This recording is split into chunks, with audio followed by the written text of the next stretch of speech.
From the authentic soul of Bernie Siegel, MD, comes Mind Health Matters, a show that reflects Bernie's passion to reach people struggling with all of life's challenges, not just the physical ones, so that each person can live life fully with the understanding that, as Bernie reminds us, we only have today. Believing that we are all here to love one another, each in our own unique way, Bernie has crafted eternal truths and the timeless wisdom of the ages. Join Bernie as he shares his powerful journey through life while offering us special nuggets of his sacred wisdom. Welcome, everyone, to Dr. Bernie's show, Mind Health Matters. And we have, I'm really glad to be with everyone today. Lionel is off, and we are together, Bernie and I, and he has an amazing guest today, Katy Butler, who is an award-winning journalist, public speaker, and best-selling author. She has written 2 groundbreaking books about the end of life and is a thought leader in the national movement for medical reform, which is so needed. Her first book, Knocking on Heaven's Door, The Path to Better Way of Death, a national bestseller, was named one of the 100 most notable books of 2013 by the New York Times. If you're tuning in for the first time, this is a Dream Vision 7 radio network broadcast. We are the media partner for the Omega Institute, and Bernie's show is heard Wednesday through Friday, 12 a.m. and 12 p.m. Eastern Time. And so, Bernie, take it away with your wonderful guest, Katy Butler.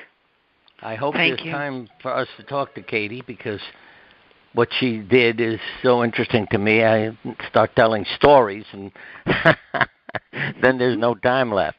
But Katy's book, The Art of Dying Well.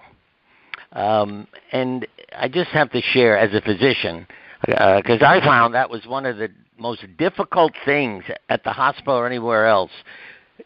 Story number 1. A friend of mine was in the hospital, and I was making rounds, and I said to the secretary, "How's Alan doing?"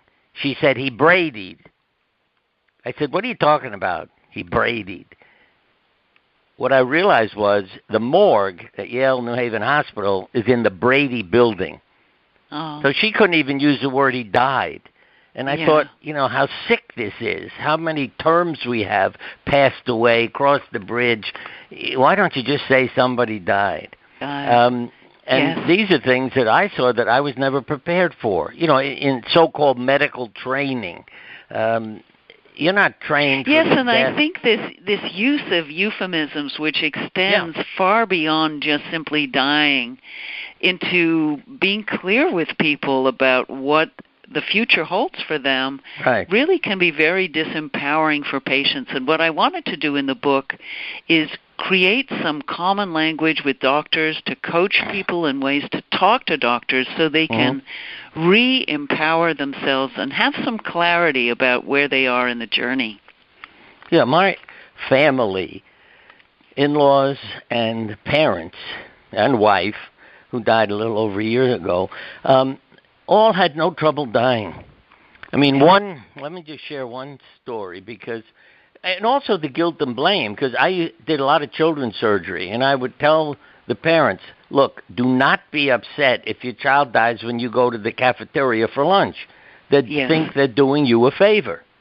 And I knew my mother was like that. She would never die with her doctor's son, who's saving all these lives, sitting in the room with her. I mean, she was a great example, way outlived all expectations by her doctors. But I would leave the room every few hours so that when I came back one time, they said, "Oh, your mother just, passed." And I knew I'm not feeling guilty. This is what she wanted. But my father, he said one day, "I need to get out of here." And his mother said, "Oh, he wants to get out of bed." I said, "No, Mom, he wants to get out of his body. And he's looking for you to say okay." So she said okay, and he said, "I'll die Sunday." And we said, "Okay, we'll have a big party and invite everybody." And we got the list, about 24 people going to come to the hospital. That morning, I went out to take a walk before I went to the hospital, and I hear voices. It's my angel talking to me. And I hear a voice say, "How did your parents meet?" I said, "I don't know." "Then ask your mother when you get to the hospital." So when I get to the hospital, before I could even say, I love you, I'm sorry, out of me pops, how did you two meet? And my mother started telling a story how she was on vacation with some girls she didn't know, who she learned later had a terrible reputation. And coming down the beach were a bunch of boys, including my future father, and she said they tossed coins and your father lost and got me. Everybody started laughing, and then the stories went on. I mean, the next that's one so was, beautiful. And yeah, I think it really outlines, Bernie, one of the points of my book. Well, wait a minute. Let me finish. So I'm sorry. Go right ahead. Make your point, because the next day she fell off a boat into the water. I mean, I was thinking, why did you go out with him anymore? But I looked over at my father, who was in a coma, and big smile on his face, color in his cheeks. I thought, he's looking so well, he's going to open his eyes and say, I'm not dying today, this is fun. But again, intuitively, when the last person who told us I'm coming walked in the room and we announced her, my father took his last breath and died looking so wonderful. There wasn't a person in the room who was afraid of death. And I'm talking about little grandchildren who were there, shaking like, well, he's going to die, what's going to happen? And, they looked up and like, wow, there's nothing to worry about. Yeah.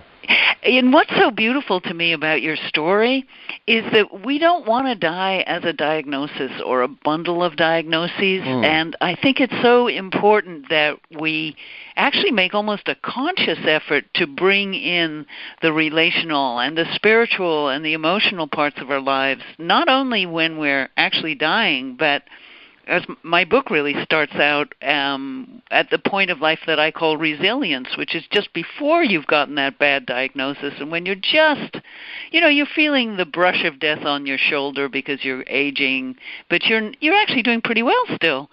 It's so important that we integrate this sense of ourselves as fully human all the way through whatever encounters we have with the medical system. And as you know, Bernie, I have loved your work for decades. You sponsored a cancer support group that my mother attended decades and decades ago, and I was so moved by your work and that your book, Love, Medicine, and Miracles. It really has helped shape my whole life and my approach to this, so I just want to give you a big thank you for that. Thank you. I think when you come from your heart, it changes everything. Because, and let me say why I say we don't get a medical education, we get medical information. Why you need to be talking to all the doctors of the world. Because in one of the medical journals, there was an article entitled, Not on My Shift. And I'm reading it. It turns out in the intensive care unit, there are 8-hour shifts, 3 doctors. Right. Each time their shift was over, the one would come out and say to the next one, not on my shift. And who they were talking about was this man who was close to death. And they were not letting him die. They were showing off. Look what I can do. I can keep him alive 8 more hours. And finally, the person who wrote this article said, I realized, what the hell are we doing to this man? Yes. I mean, he's not alive. He's lying in an intensive care unit, and we're keeping him from being dead. So he let him die in that shift. And I'd say that was a gift to that guy. Yeah. Absolutely. And I think I am sure you are familiar with this term moral distress, which is the pain that a lot of intensive care unit nurses especially and doctors feel when they feel they are being forced, really, by the protocols of the hospital or conditions like what you just described, to put people through pain that they know is not going to result in a turning around and a magical recovery. I mean, obviously, you want to be in an ICU if you've got some chance of a magical recovery. But when you're in stage 4 cancer and nobody's ever talked to you about where things are going, or you've got multiple chronic illnesses and you're in your 90s, you're fragile, you're on your last legs, this is not where you want to die. And in the book, I really try to say to people, it's not enough to just say, I don't want to die plugged into machines, right? Or don't let me, if I get like that take me out and shoot me. People think of this as a single binary decision, like you're going to just let people know that and everything's going to be fine. But the real truth is that through the passage of a serious illness over time, or just plain aging over time, we face multiple micro decisions that we need to make about. And as you said, to stay in touch with our heart and with our gut sense and our common sense about what makes my life worth living. How do I amplify my comfort, my joy, the meaning of my life, whether or not I'm struggling with a serious disease? Because I use a lot of dreams and drawings of patients. And just what you're saying, you say, draw your treatment. And literally, the picture showed the devil giving her poison. I mean, you know, that's not her choice. That's some doctor telling her, you know, you can't die and you got to go through all this. And I learned to empower people. And let me, you know, even the sense of humor, because I would say to people, if you need to die, it's okay. Your love will stay with us. And one guy, when I said, if you need to go, it's okay, he said, I'm not going anywhere. And, you know, we both laughed. But then there was a family, because this is what people really need to realize, to empower themselves. One of the kids was a doctor, and the mother was in a coma. I was telling, if you need to go, it's okay. And the guy said, I'm not going anywhere. But the other that touched me, a family with a doctor as one of the children. Mother is in coma, tube fed. Hospice, the lawyer at hospice kept saying, no, you can't pull the tube out and then bring her here to die. That's committing murder.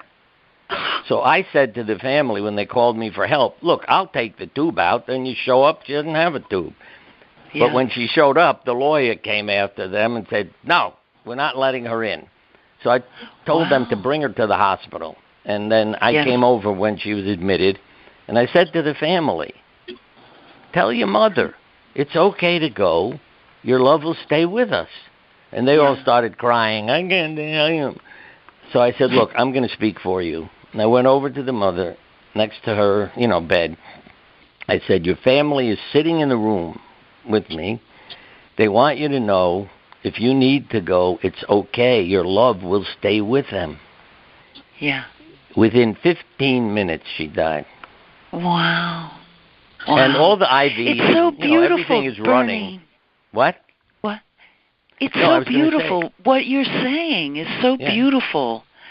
And I think doctors and nurses and all of us who are not in the medical professions, we need to just get in touch with this common sense. And that's why in my book I have a lot of stories about people who just rise to the occasion and speak from their heart and do what needs to be done and not be intimidated by the protocols of the hospital or people who seem to know more than they do. Yeah, and the stories I found know what change people. That's why reading your book can be very helpful, if you know what I mean, because the story, it's not about statistics, and it's about people and their stories, and that's what we all need to share and know about. Yes. And I was really surprised by, I mean, I don't want to over-idealize the idea of a good death, but I was really surprised by stories of people like Kathy Doobie, who'd had a very difficult relationship with her mother all through her life and had never remembered her mother ever saying, I love you. Her mother had beaten her and been alcoholic, but she flew in when her mother was really at the edge of death in the hospital. And even though the mother had said, don't come, I don't want to see you, and she came into the room, and the mother just said, I love you and I'm sorry. And the daughter said back, I love you and I'm sorry. And that was it. So powerful. But so powerful. And Kathy said to me, those few moments cleared up a lifetime of misunderstanding each other. So she was left with a positive emotional legacy of her mother's passing. And I just really encourage people to take advantage of any opening, any opportunity that presents itself. I was at a conference recently on end of life, and next to me sitting was a woman who'd had her wedding in the ICU unit. Well, it was a bone marrow transplant unit, where her dad was.